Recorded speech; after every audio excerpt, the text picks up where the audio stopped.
So years ago, I watched a video by a guy named Stefan Molyneux called Intro to Reality. And I always thought that if I wanted to talk about, philosophy or anything important online, I wanted to do my own version of that video because I think he lays out the philosophical framework for morality better than I've ever seen anyone do it online.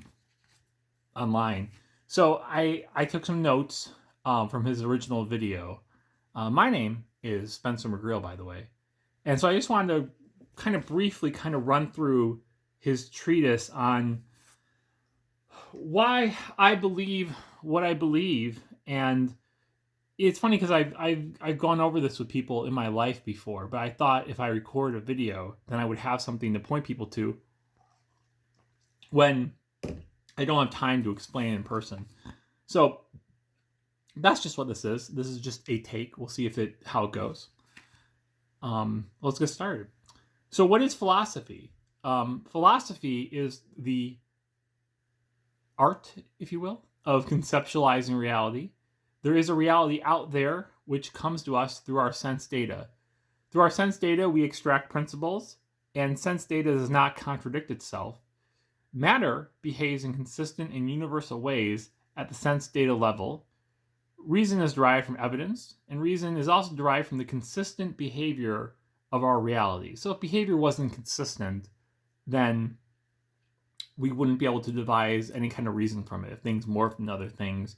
It's the relatively stable nature of reality and the fact that we can agree that things are the way they are, that we can count, that allows us to function with reason. Sense data matters behaves in universally consistent ways. And from these, we get logic. And I was briefly going to go over Aristotle's 3 laws of logic. The law of the excluded middle is statements are either true or false. They're either one thing or another. There's nothing in between or another option. This one's important because the excluded middle, lamp is on. It's either true or false. The lamp cannot be sort of on. The law of identity is a thing is its thing.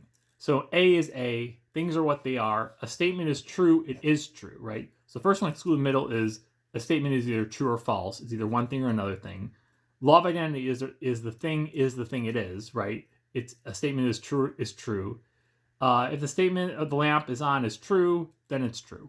And then finally, the last law is the law of non-contradiction. A statement cannot be false and true in the same way. If the statement the lamp is on is true, then it cannot also be false at the same time. The lamp must be off. And so the law of non-contradiction, if you find a statement that contains truth and falsehood, then you need to break it down into its component parts for the law of non-contradiction to work. So evidence for reality is provided through our senses. Where sense evidence seems irrational or incomplete, the other senses, instrumentation, other people, and reason will fill in the gaps. I remember when I first watched Molyneux's Introduction to Reality video, he gave an example years ago about how if you look at a pen through a water glass, the pen will appear to wiggle. But if you remove the water glass, the pen will be stable. Or if you ask someone else to look at the pen from a different perspective, the pen won't appear to wiggle. That's as just an example of your senses, the reality being consistent, but your senses being off. You're perceiving the pen to be different than it actually is portrayed. But that doesn't mean reality is an error. It means your senses were in error. In contradiction between hypothesis and evidence always win. The mind is capable of error, reality is not. My senses may get things wrong, reality does not get things wrong. What is ever in your mind must bow to that which is outside in the world through evidence. Concepts exist in the mind are imperfectly derived from empirical reality. We're going to get to concepts in just a minute. There is a contradiction between a concept and that which it describes, and the concept must always be adjusted. So think of the thing as a statue, immovable, real, rigid, and the concept as its shadow. So the shadow is being cast by the statue of reality. You can't change a thing by trying to move its shadow. The mind is capable of error. and is corrected by both reason and evidence. So concepts. Contradictory concepts are invalid. So a square circle cannot exist. So think of concepts, we're deriving concepts in our brain kind of like as an instance of a thing, and we're kind of abstractly kind of understanding like what a cup is or what a tree is. A tree is different than a cup. So math is an abstraction. Squares and circles are two different shapes. And while pure versions of these shapes don't exist in reality, the concept of a square and a circle cannot coexist together. They're two distinct shapes. Even if you were to combine them, it'd be a different shape. It wouldn't be a distinct square and circle. I don't need to search the whole universe to try to find a square circle, because the concept describes things in the world and something that cannot be one thing and another thing at the same time. This goes back to the law of non-contradiction. Universal concepts cannot contain exceptions or opposites. A piece of a brick cannot contain the opposite of a brick. So if you were to conceptualize a brick, the perfect concept of a brick, whatever components make up a brick, you wouldn't be able to, if say you conceptualize anti-brick, the complete opposite of brick. A brick cannot contain anti-brick, or else it would be a brick. Let's see, ethics. So ethics come from human choice. Human choice is virtually infinite. Everything we do in a moment must be chosen from virtually an infinity of options. So what I'm doing right now is what I prefer to do relative to anything else. Humans have the capacity to compare proposed actions to a universal or idealized set of standards. For example, like science, math, ethical philosophy. It is essentially our free will, an emergent property from the function of our brains that kind of give rise to our ability to kind of choose, multiple options. Let's see. Next, he has UPB. Yes, let's start with UPB.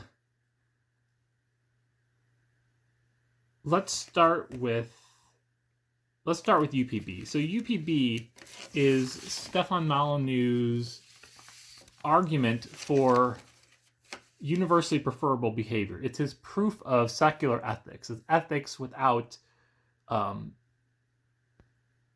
religion or the state.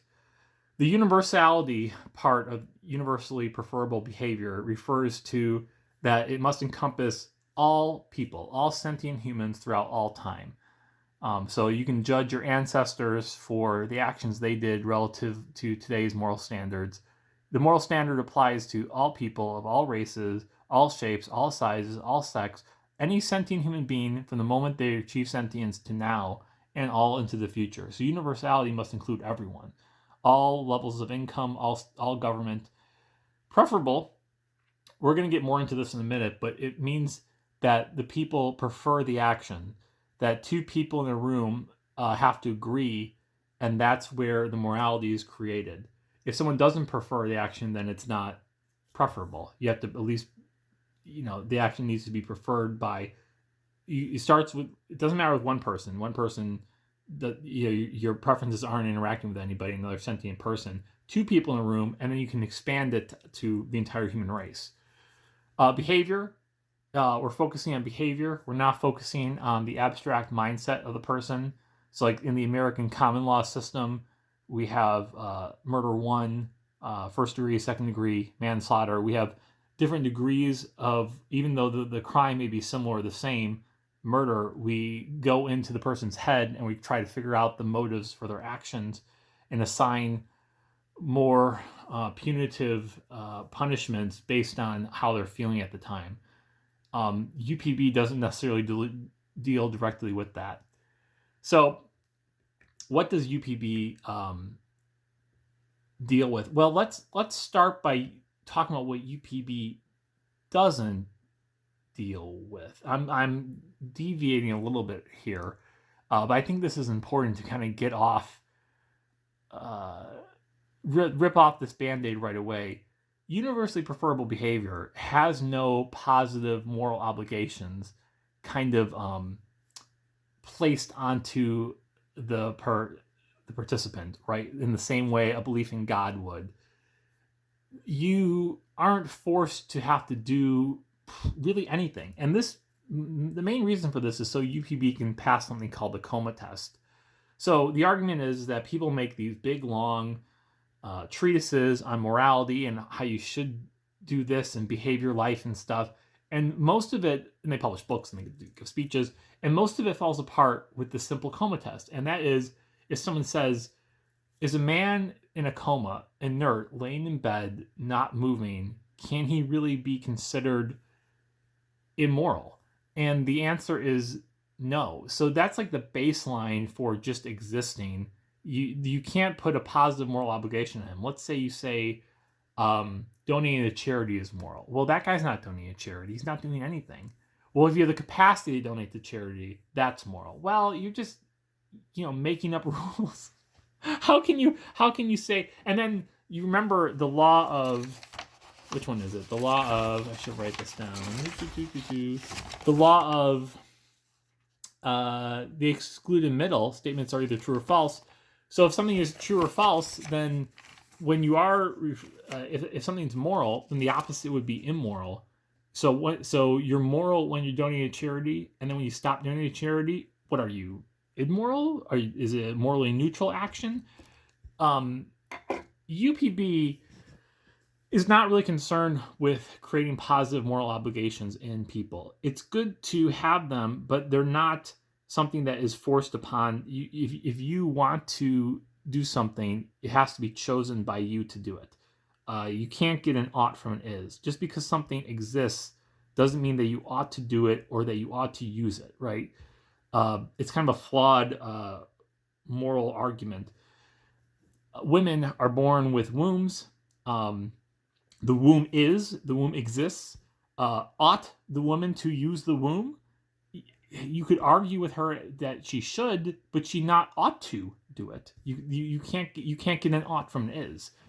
Too many ums. So UPB focuses on what you shouldn't do. So and in a way, that's kind of the best way to be a moral person. Yes, do good things. You rescue people, save people. Humans have an incredible capacity for good. But let's talk about the things that you absolutely must avoid, the things that break UPB and therefore become immoral.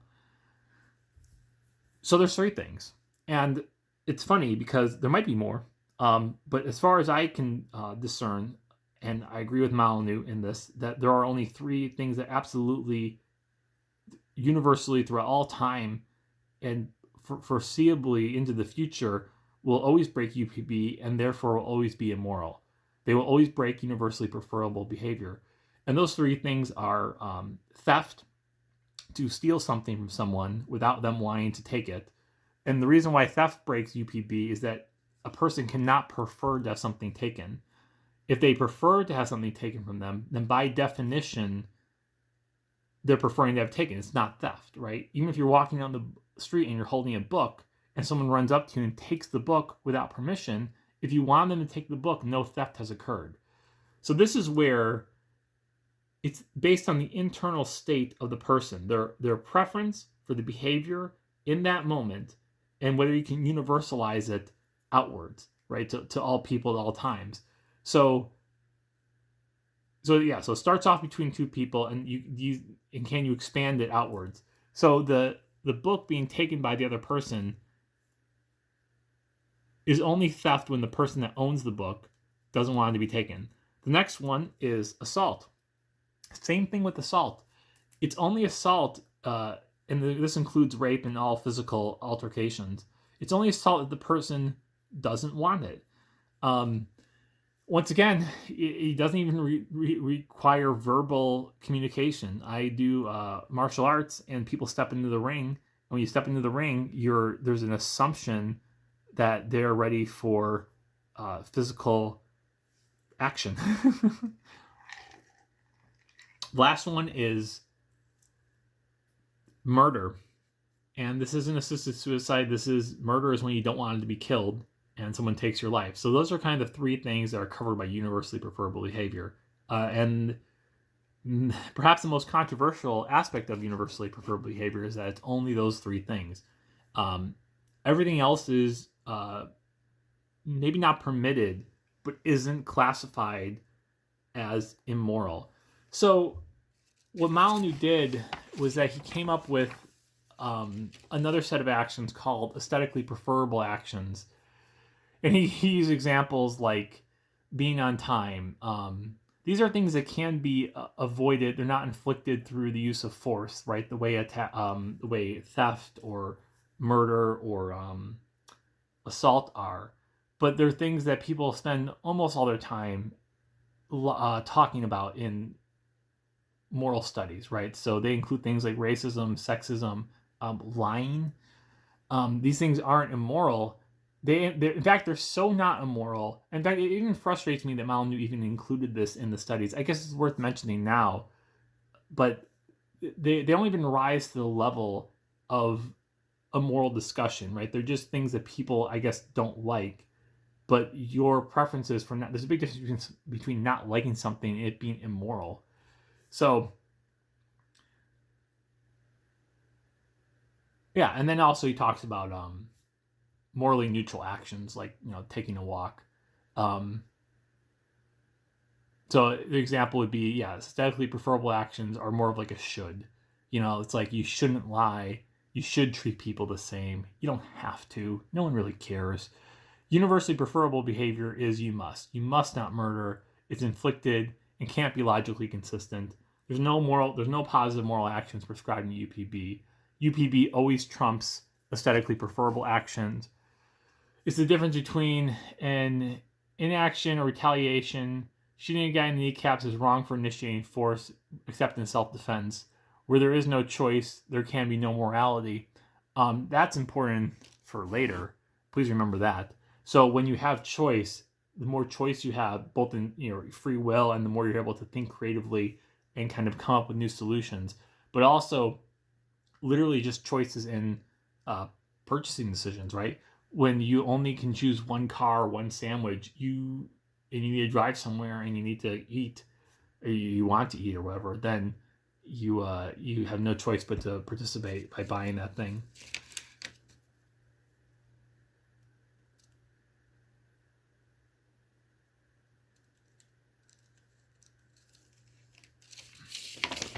Okay, let's see. Next stage. So morality is not determined from effect. We got to be logically internally consistent. The universally applicable part is independent of time, persons, or geography. No unchosen positive moral obligations. That includes culture, family loyalties, patriotisms, social contract. UPB leads us to what we call in libertarian circles the non-aggression principle. Thou shalt not initiate force against my fellow man unless the force itself, unless force is used, force used in self-defense is valid. Ethical theory should pass the coma test. Like I said earlier, it's hard to say that a man in a coma is immoral, and therefore, it can't be that positive moral actions are foundational to ethics. Rather, it's the absence of doing wrong. So if you want to act as moral people, the best thing we can do is follow UPB and not break it by committing theft, murder, and assault. Let's talk about politics. There are a bunch of trees. And so I come up with a concept called trees. But the concept is the shadow cast by the actual tree, like we talked about earlier. It can't be something different than what it's actually describing. No collective concept can contradict the individual properties it claims to universalize. Let's say that again. No collective concept can contradict the individual properties it claims to universalize. One more time. No collective concept can contradict the individual properties it claims to universalize. It can't include a lizard in the concept of trees. An aggregate, a bunch of things together, cannot contradict a single instance. So we have a forest, right? You lose the forest for the trees. The forest is just a bunch of trees together. The trees don't magically have a new property because they are part of a forest. Lizards are cold-blooded. They cannot reverse their cold-bloodedness by adding more lizards.